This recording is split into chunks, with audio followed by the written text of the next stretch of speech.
Yes, Mr. Speaker, I will get an opportunity a little bit later to be able to add a lot more detail in terms of what it is that the member is stating. But I want to go back to what his colleague posed a question to one of her colleagues from the Conservative Party saying that GC Strategies came into being in 2015.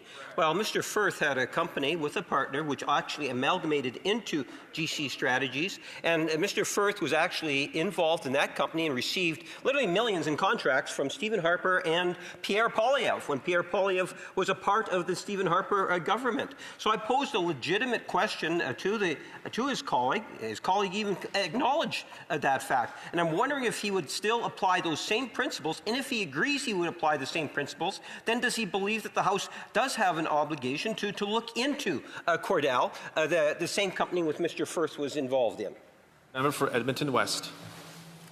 I'd like to thank my colleague from Winnipeg North for his usual nonsensical intervention.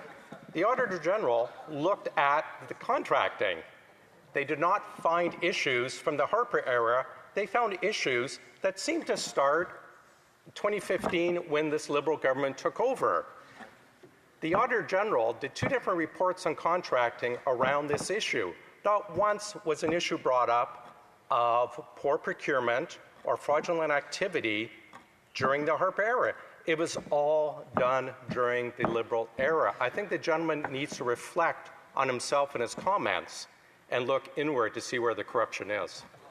Thank you, Mr. Speaker. Mr. Speaker, the member from Winnipeg North has stood up in this House and vociferously defended the Liberal WE scandal, the Liberal SNC scandal, the Liberal Green Slush Fund scandal, Justin Trudeau's many ethics commissioner violations.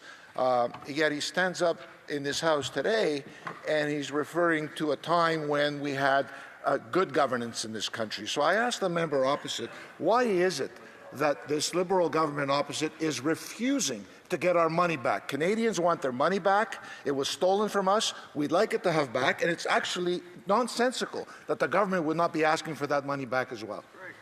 Member for Edmonton West. Thank you. And it's not just that the government's refusing to get our money back. When this scandal was first exposed in 2022 in the Operations Committee, you would think the government would have actually stopped granting contracts to GC Strategies then. They actually continued to give them contracts to March of 2024, 2 years after this came to light. So not only is this government refusing to get taxpayers' money back, they fueled the problem by continuing to give contracts to a company they knew was defrauding Canadians. It's disgusting. Thank you, Mr. Speaker. Mr. Speaker, it's incredible to listen to the discussions that are taking place this morning.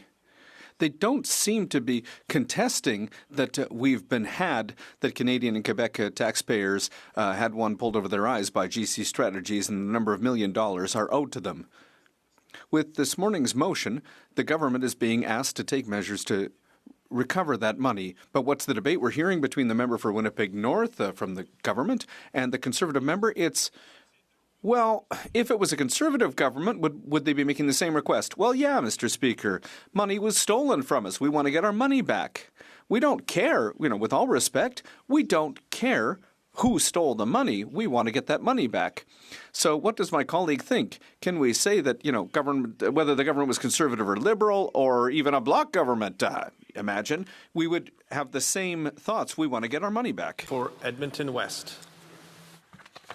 I want to thank my colleague for the question. He asked a valid one about whether we'd ask for the money back. Of course we would. The Liberal government, of course, instead of admitting fault, tries to place the blame otherwise. I want to quote from the ADM from PSPC on the issue. We have the ability to recover the funds from the suppliers. It's our regular practice to do so. This is ADM stating it's a regular practice to claw back illegally taken money or fraudulently obtained money from contractors. Why is the government fighting us on this?